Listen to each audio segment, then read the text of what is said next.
huge nerfs to the most meta weapons, huge buffs to the enemies, massive backlash on the changes, and devs that are stirring the pot? What is going on here? Today we're going to be talking about the new balance patch that just hit Helldivers 2 the other day, and I wanted to go over what's good, what's bad, and why some of these changes might be terrible and might be good. I've played a lot of Helldivers 2 recently, and I've beat the Helldiver difficulty, the highest difficulty, solo, so I do know quite a bit about how the game is balanced and what might be the most frustrating parts about it. So keep in mind, I'm not just a complete scrub that's doing level 4 difficulty with the best build possible. It wasn't until Helldiver difficulty that I even stopped using the expendable anti-tank. So I am no meta slave. Alright, so with that being said, let's try to go over these changes, and I'll tell you what's good and what's bad.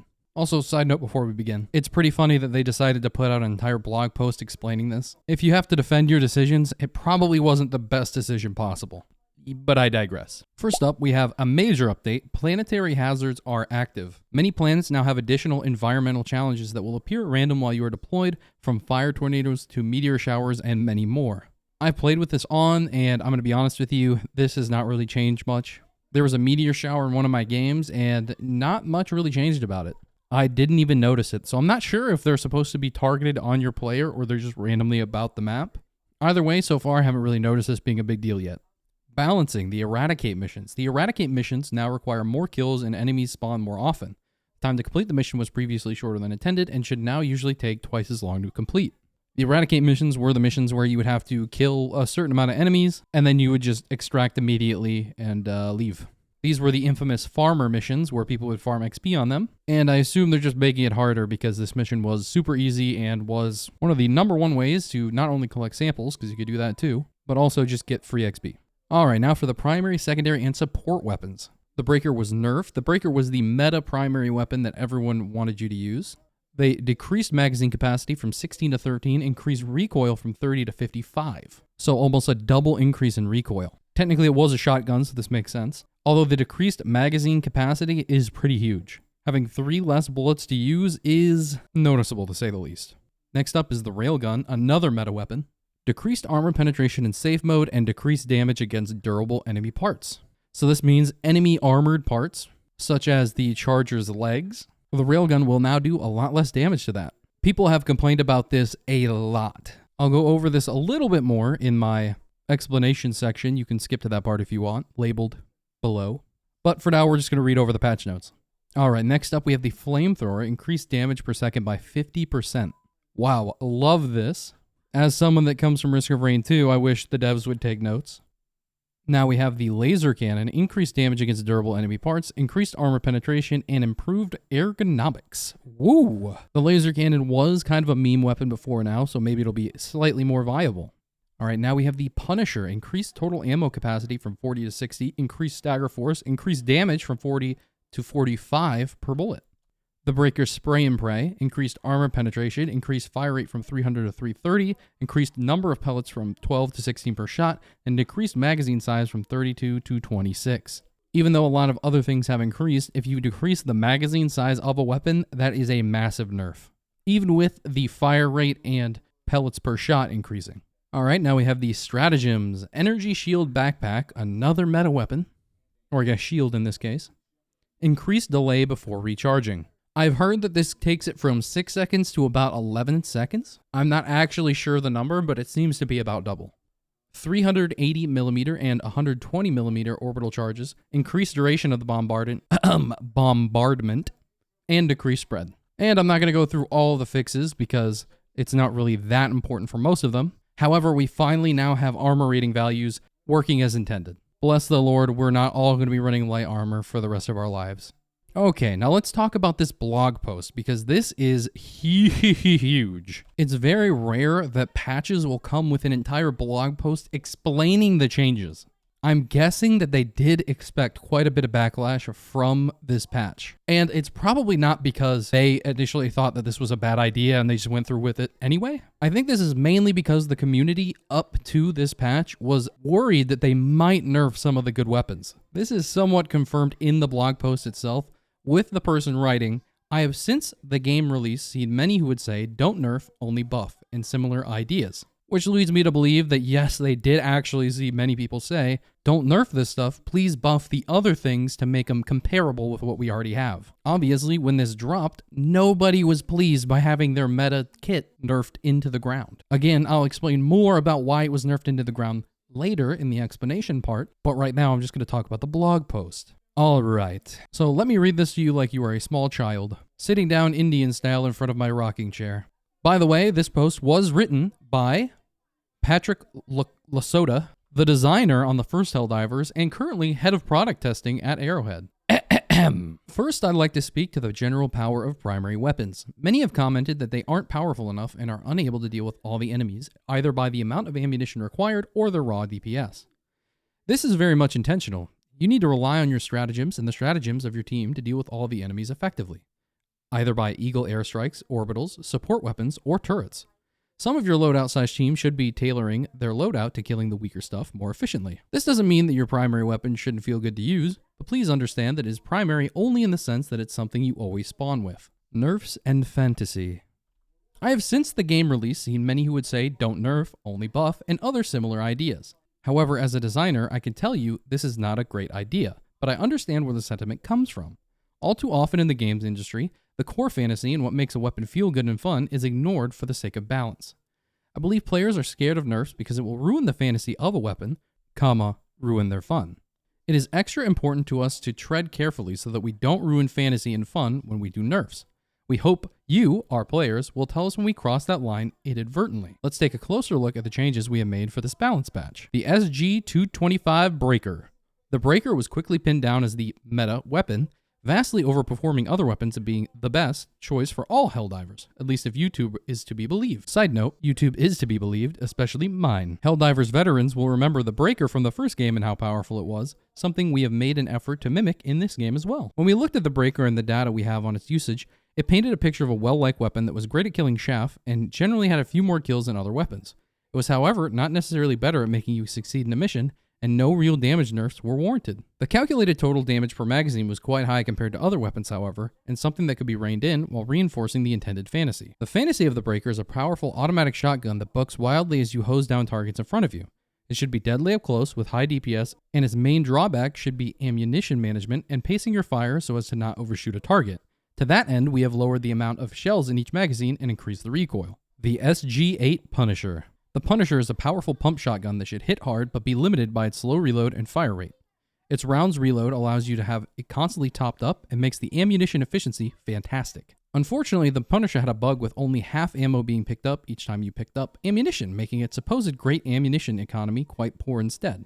It also had a weak impact when firing on enemies, often requiring multiple shots even at shorter range. To bring it more in line with its intended fantasy, we increased the damage per shotgun pellet, the stagger amount, and the total amount of ammunition you can carry. We hope this will make it feel more punchy, as even if you don't kill a hunter with the first shot, you will most likely stagger it, giving you time for a follow-up.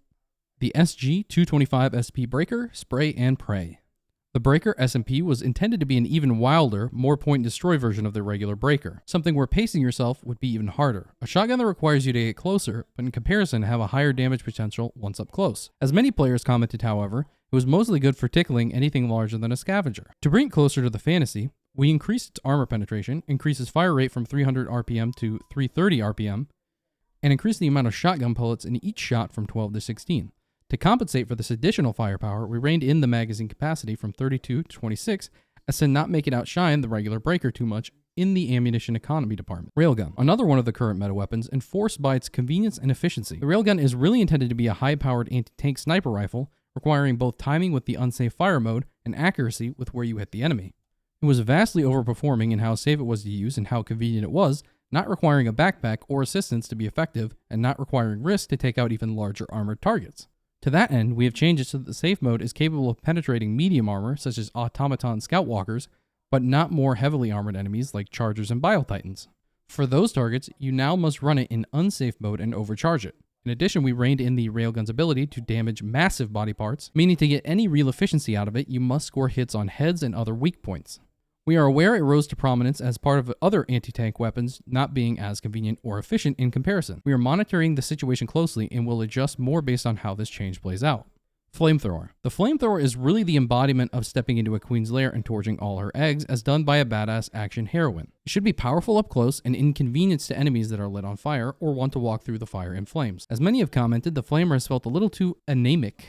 My brother in Christ, I think you mean anemic, but I don't know if you're like a Brit or something. Not outputting damage at a rate that is warranted by a weapon with shorter range and large volatility such as the flamethrower. We've increased the flamethrower direct damage to be able to barbecue enemies that get close much faster. Please enjoy your terminated barbecue device responsibly, as this also makes it even more volatile for any Helldivers caught in the stream. Laser Cannon. Our original intent was that the laser cannon has the role of a machine gun, but with theoretically infinite ammunition. However, many players were somewhat disappointed by this role, expecting more armor penetration from the large drilling beam that it looks like. Especially when looking at the orbital laser that can drill down and kill even the heaviest targets given enough time. Here we have decided to side with the community and shift the laser cannon more towards the player's expectation and their fantasy. The laser cannon has gained additional damage versus massive body parts, increased armor penetration to make it capable of dealing with medium armor, and even better ergonomics to make it easier to stay on target. As this is quite the major change from the original intention of the weapon, please be prepared that it might change again in the future if these changes don't work out well. For now, let us know how it feels. The Shield Backpack. The Shield Backpack is safety at the expense of a backpack slot. Unfortunately, the safety offered up by the Shield Backpack was a bit too great, essentially allowing you to ignore many mechanics that contribute to the fun of Helldivers, such as knockback, shockwaves, and giant explosions obliterating you and your friends. To that end, we have increased the time that the shields need before it starts regenerating, if not broken quite significantly. This essentially means that you can't hide behind a rock for 5 seconds to get your shield back to full. Instead, it will be degrading health bar until it breaks. When the shield breaks, it will take longer to regenerate than before, but still significantly shorter than if it had not been broken. To compensate for these extra times, the regen speed of the shield itself is near instant to max HP. Oh, so a real Risk of Rain 2 thing going on here. This is only a partial solve in our minds for the shield backpack, but it should bring it out from the must-have meta slot it has filled currently. 120mm and 380mm barrages. The fantasy of these is an artillery storm, denying entry to the area in which they are active and raining down powerful shells on the target for a longer duration. They are primarily different from Eagle stratagems in that while the Eagle strikes are fast to arrive and have pinpoint accuracy, these have a longer active time but are less accurate. They have, however, not delivered on the feeling of being active much longer or the saturated area denial effect. To bring them closer to the fantasy, we have decreased their scatter area and given them an extra salvo. They should still solve a different problem than the Eagles, but have more value now. In closing, I hope this gives you a greater insight into how we are thinking around balance and why we make the changes we have. Happy Helldiving. Alright, now that that's over, we can talk a little bit about it. First off, I'm never going to shit talk devs actually giving us an insight into what they were thinking. So while I think that the blog post is probably due to the community expectations and the fact that they thought it might be a little bit poorly taken, I would very much appreciate if they kept putting more blog posts out every time they have a patch like this. So even if you hated the patch itself, please don't flame the devs for putting a blog post out. As for the actual balance patches, I'm not too happy about this. So starting off with the meta weapons. There is an explicit reason why they were meta, and this has already been explained by the community 100 times over. The main one being the railgun. The reason that the railgun was so popular is because chargers and bile titans spawn everywhere on higher difficulties. If there's ever a bug break, expect at minimum 1 bile titan plus 4 chargers. And that's just with a bug break. If there's a patrol nearby, that's more chargers. If there were any chargers before the bug break, that's also more chargers. And by using your abilities and shooting more, you're going to attract even more enemies. This brings me back to the beginning part of this whole blog post, where the developer says, many have commented that they aren't powerful enough and are unable to deal with all the enemies, either by the amount of ammunition required or their raw DPS. This is very much intentional. You need to rely on your stratagems and the strategies of your team to deal with the enemies effectively, either by Eagle airstrikes, orbitals, support weapons, or turrets. Some of your loadout / team should be tailoring their loadouts to killing the weaker stuff much more efficiently. Now, this is referring mainly to killing the smaller enemies, which is funny because most people are bringing this up in regards to the railgun change. The problem, as many have already noted, is that stratagems are pretty bad. You only get 4, and sometimes you only get 3 depending on which effects are on that planet.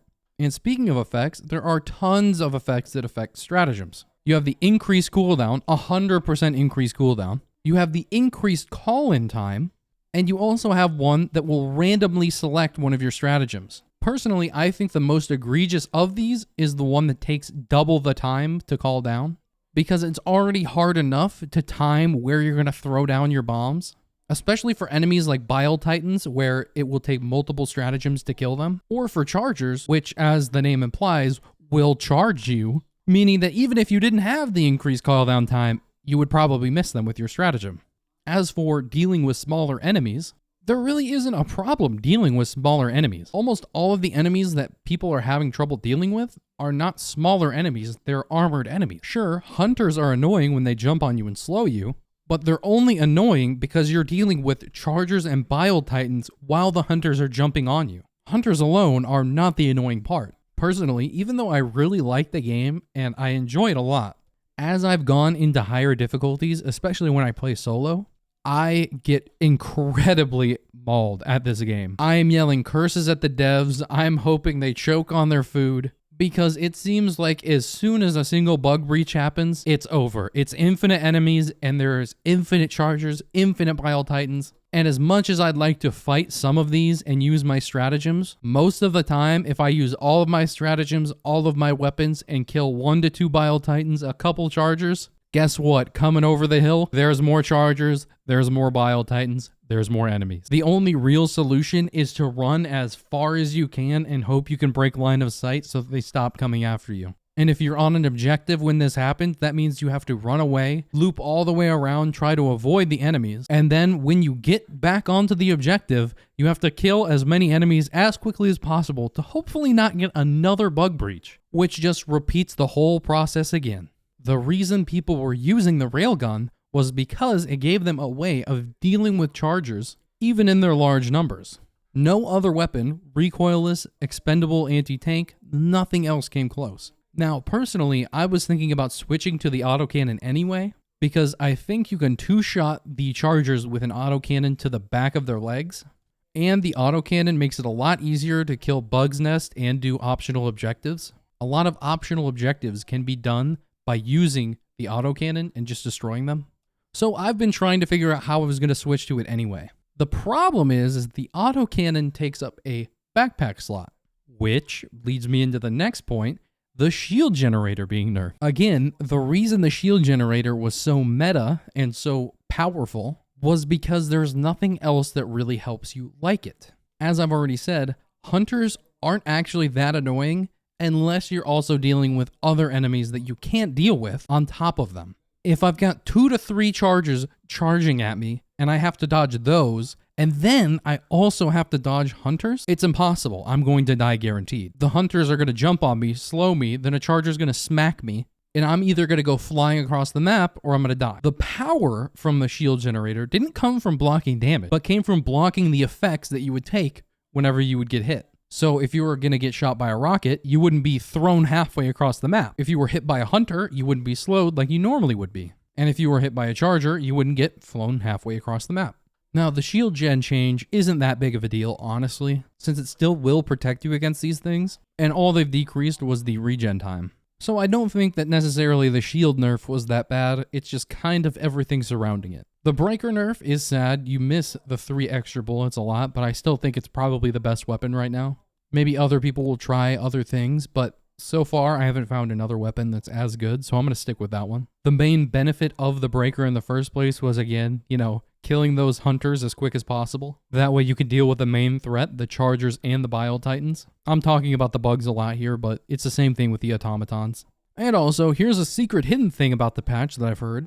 I can't really confirm or deny it because it was a secret change, but people have been reporting that the enemy AI has been improved and the swarms are coming a lot quicker, as in people will be overwhelmed as soon as they get off their hell pod. Honestly, I don't know whether or not this is true because it wasn't added in the patch notes. I could believe it, but I don't know if that's because I've seen other people talk about it and now it's in my head. But the game does feel slightly harder now without even worrying about the meta weapons. One good thing about this patch though, that nobody's really mentioning, is the fact that, maybe they'll buff stratagems in the future. The way they speak about stratagems being used as the main form of dealing with a lot of these enemies makes me feel like maybe they will buff the stratagems to make it more in line with that. I really, really hope so. As someone who has not played Helldivers 1, I've seen a lot of posts on the Reddit community talking about how certain weapons like the recoilless rifle would one-shot tank your enemies like the charger. which is one of the reasons why a lot of people in Helldivers 2 are complaining about how weak the weapons are in comparison. Helldivers 1 has larger enemies and tankier enemies, but right now we have no way of dealing with these mid-sized enemies as the Biotitan is allegedly supposed to be. As there might be mechs on the horizon, this could change in the future, but as of right now, during the current patch, we don't really have a way of dealing with all of these tanky enemies. And saying, use your stratagems, forehead, is not really an answer. If I use my Eagle 500 kg bomb, and it does not one-shot a Biotitan, and I've got to wait another 3 minutes for that to come off cooldown, we might have a problem here. Especially since we're supposed to be using our stratagems for the lower HP enemies as well. So I've got to pack some stratagems for the high HP tanky enemies, and some stratagems for the low HP squishy enemies, and there's several minutes in between when those are available. What the fuck do I do when they're on cooldown? Hide in a bush? There was also some weird spicy stuff coming out from the devs. I can't tell whether or not this was a joke or not. Like maybe the devs were just trolling or how they actually felt about this. But they were actively shit-talking people, especially those who liked the meta weapons. And apparently they had to be reined in a bit? Now honestly, I'm not one to shy away from a little shit-talking. If they were replying underneath a comment that was shit-talking them unnecessarily, like, wow, these devs are so brain dead, and they replied something like this, you know what? Based devs. But as someone who has felt so much frustration after the 9th charger is charging into me, a hunter has just jumped on me and slowed me, and a Biotitan, the 5th one, is spewing its acid on my now ran over corpse. My Eagle stratagem's now taking another 4 minutes on cooldown. And then I get spawned on top of the group of enemies that just killed me, and I die immediately again. You know, maybe I will go on Reddit and shit talk the devs. That all being said, you definitely shouldn't be sending hate the devs' way, and the devs definitely shouldn't be reacting like this. I mean, it's a fucking video game. If you make it less enjoyable for people and they complain about it, complaining back isn't gonna solve shit. They're either just gonna complain more at you or stop playing the fucking game. You don't need to justify the patch. Look at the stats like you say you're going to, and if it's in line with what you expected, just show that. Then you can comment under people's posts and call them retarded. I mean, they're probably still gonna leave the game or bitch at you, but at least you'll be based. Anyway, there's not really a whole lot left to say. Too long, didn't watch. I think that the stratagems will definitely need buffing, and hopefully after this, they will buff them. Because in talking in terms of their fantasy, as they call it, the stratagems need to be more powerful. Secondly, most of these meta changes aren't really that big of a deal. The main problem they have is dealing with chargers and Biotitans, which on higher difficulties are everywhere. If you fix that problem, it doesn't matter how shitty the other weapons are, as long as you can deal with chargers and Biotitans, the community will be so happy. This is really the first balance patch of many, many more to come. And with mechs on the horizon, guess what, boys and girls? We're probably going to be able to deal with enemies in a much more efficient manner. Until then, don't get your panties in a bunch. Play lower difficulties because, I'm going to be honest with you, higher difficulties are just unfair and unbalanced right now, so no fun really. Stick to the lower difficulties unless you're really willing to try your little pants off. But honestly, I don't want to let this end on a sour note. Here are some great things about this new patch and about the dev response in general. First off, we know that the devs actually have a lot of stats on the back end.